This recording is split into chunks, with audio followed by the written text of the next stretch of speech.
Welcome to technical expertise. दोस्तों, आज की इस वीडियो में मैं आपको देने वाला हूँ माइक्रो प्रोसेसर टेक्नोलॉजी के बारे में कि इंडिया में माइक्रो प्रोसेसर टेक्नोलॉजी का क्या हाल है। और उससे पहले हम जानते हैं कि माइक्रो प्रोसेसर होता क्या है। तो इस वीडियो को पूरा देखिए, पूरा लाइक कीजिए, शेयर कीजिए और नए हो तो सब्सक्राइब कीजिए। So let's go.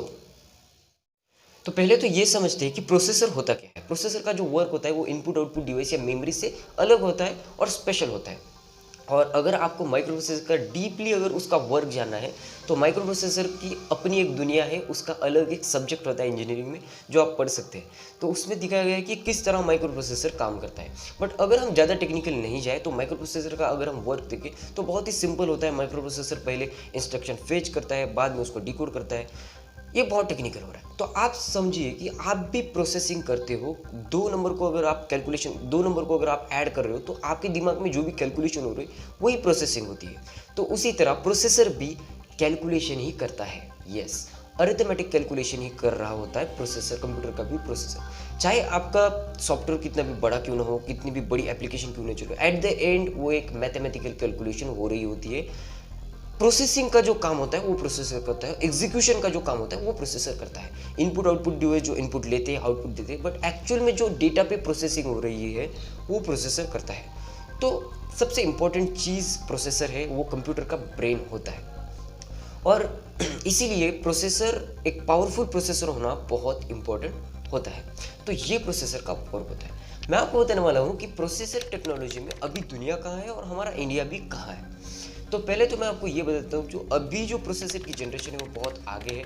अगर मैं आपको बताऊँ, इंटेल के बहुत पहले के प्रोसेसर जो 1976 में 8086 प्रोसेसर आया था, उस प्रोसेसर में बस 30,000 तक ट्रांजिस्टर यूज़ किए गए थे। और अभी जो 2 बिलियन से भी ज़्यादा ट्रांजिस्टर i7 प्रोसेसर में है, इंटेल के i7 प्रोसेसर में। तो अभी नैनोमीटर टेक्नोलॉजी पे ये प्रोसेसर काम करते हैं। यहाँ बहुत सारे course, dual core, quad core, octa core तक ये टेक्नोलॉजी चली गई है। तो प्रोसेसर की टेक्नोलॉजी अभी बहुत आगे है और इनकी बहुत सारी जनरेशन हो चुकी है। इन कंपनी जो इंटेल, एएमडी कंपनी, इन्होंने पीछे मुड़ के कभी नहीं देखा।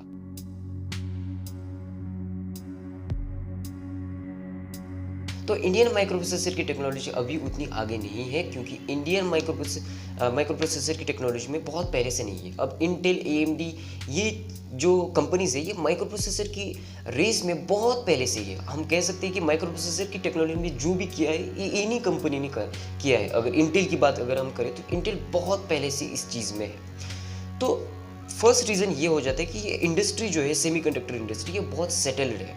यहाँ बहुत कंपटीशन बढ़ चुका है, क्योंकि यहाँ इंटेल है, एएमडी, और स्मार्टफोन की बात करें तो क्वालकॉम है, मीडियाटेक है, बहुत सारी कंपनीज पहले से यहाँ वर्क कर रही है। और इनके साथ compete करना भी अभी मुश्किल हो चुका है इंडियन कंपनीज के साथ। तो इंडिया में ऐसी कोई भी कंपनी नहीं है माइक्रो प्रोसेसर के लिए काम करे। और ऐसी बात नहीं है कि कुछ एक दो कंपनी इस पे काम करे। माइक्रो प्रोसेसर टेक्नोलॉजी को बनाने में बहुत सारी कंपनीज का हाथ होता है। सिर्फ और सिर्फ इंटेल ही काम नहीं करता है, बहुत सारी चीज़ें इसमें इन्वॉल्व होती है। इंटेल का प्रोसेसर बनाने में 2-3 और कंपनीज भी शामिल होती है। तो ये चीज़ बहुत बड़ी है। और इनको compete करने के लिए कोई कंपनी आ भी जाती है इंडिया से तो उनको जीरो से एक प्रोसेसर बनाना पड़ेगा, क्योंकि इंटेल, एएमडी के जो भी प्रोसेसर है उनके पहले से ही लाइसेंस लगे हुए हैं। उन मतलब वो ओपन सोर्स प्रोजेक्ट नहीं है, वो उन कंपनी के प्रोजेक्ट है। तो ज़ीरो से प्रोजेक्ट स्टार्ट करना पड़ेगा। और अगर उन्होंने कुछ ऐसे प्रोसेसर बना भी दिए जो इंटेल को टक्कर दे या एएमडी को टक्कर दे, तो फिर भी ऐसा पॉसिबल नहीं है कि कोई इलेक्ट्रॉनिक कंपनी जो है उस प्रोसेसर में इंटरेस्ट रखे जो इंडियन कंपनी ने बनाया है। लेकिन सबसे बड़ा रीज़न इसके पीछे ये है कि हाई कॉस्ट। अब सेमीकंडक्टर इंडस्ट्री में पैसा बहुत ज़्यादा लगता है। हमें एक सिंपल सा सेमीकंडक्टर वेफर भी बनाना है तो बिलियंस ऑफ डॉलर हम कंपनीज को खर्च करना पड़ेगा, जो भी इंडियन कंपनीज आएगी वो। अब देखो, इतना खर्चा वो तब करेंगी जब उनको डिमांड भी उतनी ज़्यादा आएगी। अब इंटेल, एएमडी को डिमांड बहुत ज़्यादा आती है। अब किसी भी डेस्कटॉप कंप्यूटर में, किसी भी लैपटॉप में इंटेल के ही प्रोसेसर होते हैं तो उनको डिमांड बहुत ज़्यादा है, इसीलिए वो खर्चा भी उतना ज़्यादा करती है। अब देखो, ऐसी बात नहीं है कि इंडिया में प्रोसेसर बिल्कुल बनते ही भी नहीं है। इंडिया में जनरल पर्पस प्रोसेसर नहीं बनते हैं। मतलब जो भी बड़ी बड़ी कंपनीज है, इंडियन टेक कंपनीज है, जैसे कि इसरो है, टीसीएस है, विप्रो है, ये अपने प्रोसेसर बनाती है, पर ये जो प्रोसेसर वो बनाती है वो स्पेशलाइज्ड प्रोसेसर होते हैं। मतलब वो किसी स्मार्टफोन के लिए या किसी डेस्कटॉप के लिए प्रोसेसर नहीं बनाते हैं, वो अपने प्रोजेक्ट के लिए स्पेशल प्रोसेसर बनाती है। अपने प्रोजेक्ट के लिए इसरो के अपने अपने प्रोजेक्ट होते हैं, उनके अपने अपने इलेक्ट्रॉनिक डिवाइस जो स्पेशलाइज्ड इलेक्ट्रॉनिक डिवाइस है उनके लिए वो प्रोसेसर बनाती है। जो जनरल पर्पज प्रोसेसर, जिस तरह हमारे स्मार्टफोन में प्रोसेसर चल रहा है, आपके कंप्यूटर में प्रोसेसर चल रहा है, वो प्रोसेसर से वो प्रोसेसर अलग होते हैं। इसरो के प्रोसेसर वो अपने किसी प्रोजेक्ट के लिए स्पेशलाइज्ड प्रोसेसर बनाते हैं और वो जीरो से बनाते हैं और अपने सिर्फ प्रोजेक्ट के लिए वो प्रोसेसर बनाते हैं। अब ऐसी बात नहीं है कि जनरल पर्पस प्रोसेसर इंडिया में बने ही नहीं है।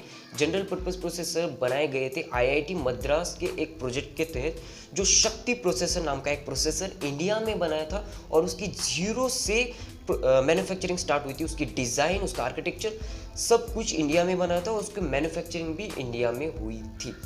अब ये शक्ति प्रोसेसर आईआईटी मद्रास का एक प्रोजेक्ट था। ये उन्होंने मतलब ऐसा नहीं कि उन्होंने किसी कंपनी ने इसको लॉन्च किया था, ये बस एक प्रोजेक्ट था।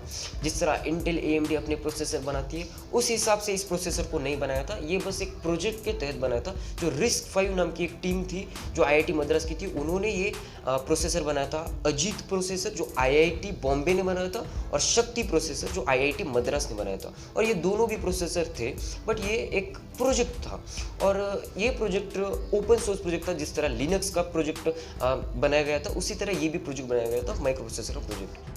और ये अच्छे प्रोसेसर थे। इनके ई क्लास और सी क्लास दो प्रोसेसर आए थे, जिसमें एम्बेडेड सिस्टम के लिए और लिनक्स के लिए और कुछ छोटे ऑपरेटिंग सिस्टम के लिए ये प्रोसेसर बनाए गए थे। और आई होप कि इंडिया में जल्द से जल्द ऐसी कोई इंडस्ट्री आ सकती है माइक्रो प्रोसेसर की जो इंटेल और एएमडी को टक्कर दे सकती है। इसकी अगर सोल्यूशन की बात करें तो अगर ऐसा प्रोसेसर जो पावरफुल हो इंडस्ट्री में, रेवोल्यूशनरी अगर कुछ चेंजेस कर लिए जाए, तो ऐसा प्रोसेसर आ सकता है इंडिया में। और इसके लिए कुछ कंपनीज को रिस्क लेना पड़ेगा। तो इस वीडियो में मैंने आपको बता दिया कि किस तरह माइक्रो प्रोसेसर टेक्नोलॉजी भी काम कर रही है इंडिया में और दुनिया में भी, और माइक्रो प्रोसेसर होता क्या है। तो ऐसी वीडियो देखनी है तो चैनल सब्सक्राइब कीजिए, लाइक कीजिए, शेयर कीजिए और मिलते हैं इसी वीडियो में।